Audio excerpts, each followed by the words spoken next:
Congratulation. এবার বাংলাদেশে এক ভিন্নধর্মী ঘটনা ঘটতে যাচ্ছে, তবে এমন ঘটনা আগেও ঘটছে অন্য লাইনে আর কি। ধরেন হিরু আলম এক সময় মনোনয়ন কিনেছিল ঢাকার 17-তে, আওয়ামী লীগের বাঘা একজন প্লেয়ার ছিল আরাফাতের বিপরীতে।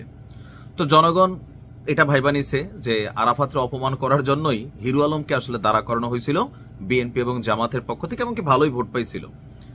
এবার মির্জা আব্বাসের আসনে এই রিকশাওয়ালা সুজন যখন তিনি এনসিপি থেকে মনোনয়ন নিলেন, তখন অনেকেই মনে করছে যে এটা সাংবাদিক ইলিয়াস ভাই অথবা পিনাকির পরামর্শেই মির্জা আব্বাসের বিরুদ্ধে তাদের শক্ত একটা অবস্থান আছে। তো ওনাকে ছোট করতেই আসলে ওনার প্রতিদ্বন্দ্বী হিসাবে এখানে রিকশাওয়ালা সুজনকে দাঁড়া করানো হয়েছে। তবে এখানে শুধু সুজন না, এই আসনে কিন্তু আরেকজন হাড্ডাহাড্ডি আছেন, ওই যে ডট ডট ছিঁড়া ফেলমু, হ্যাঁ, মানে ওসমান হাদি ইনকিলাব মঞ্চের। জামাতেরই কিন্তু এখানে একজন শক্ত প্রার্থী আছে।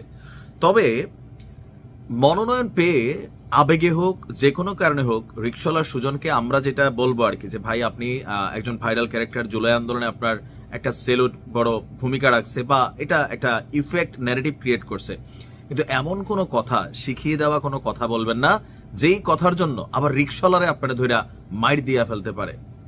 কারণ থাকে না, ভাসুরের নাম মুখে নিতে হয় না, ইশারা ইঙ্গিতে যখন আপনি কথা বলবেন মানুষ কিন্তু তা ধরে।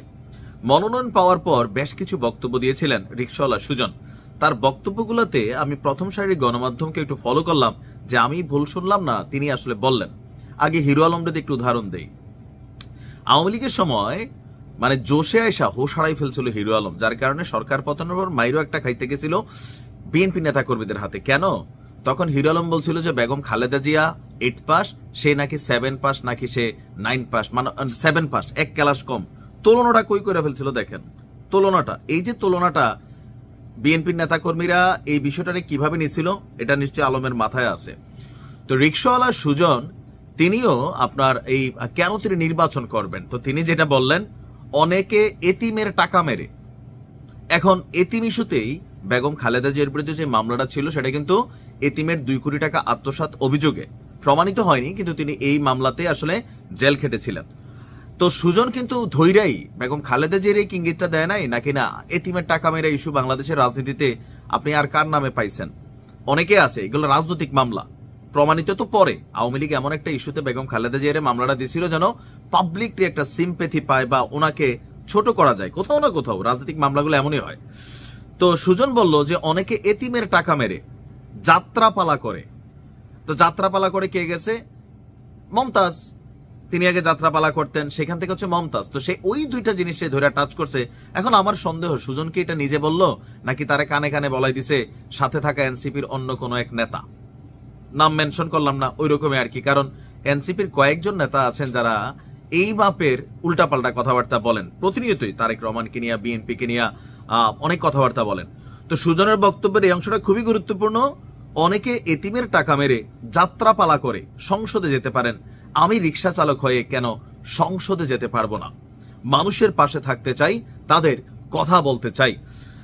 সুজন আরো বলছেন যে ঢাকা 8 আসনের ভার্সিটি এলাকায় আমি জুলাই আন্দোলনের শরিক হয়েছিলাম, এজন্য আমি ঢাকা 8 আসন থেকে মনোনয়ন ফরমটা নেওয়ার সিদ্ধান্ত নিয়েছি।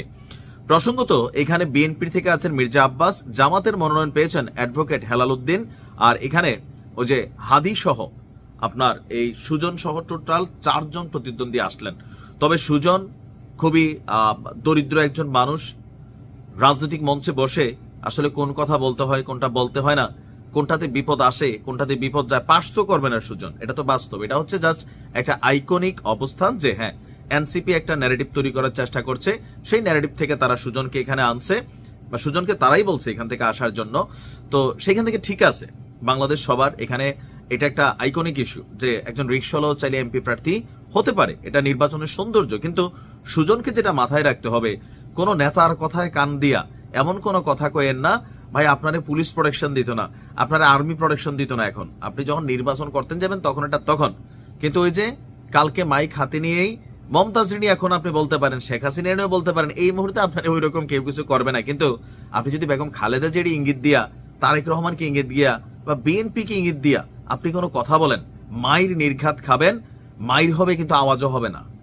এটা বাংলাদেশ। আর এই রাজনৈতিক শিষ্টাচার থাকাও জরুরি। তারপরেও মূর্খ সূর্খ মানুষ আর কতটুকুই বলবে।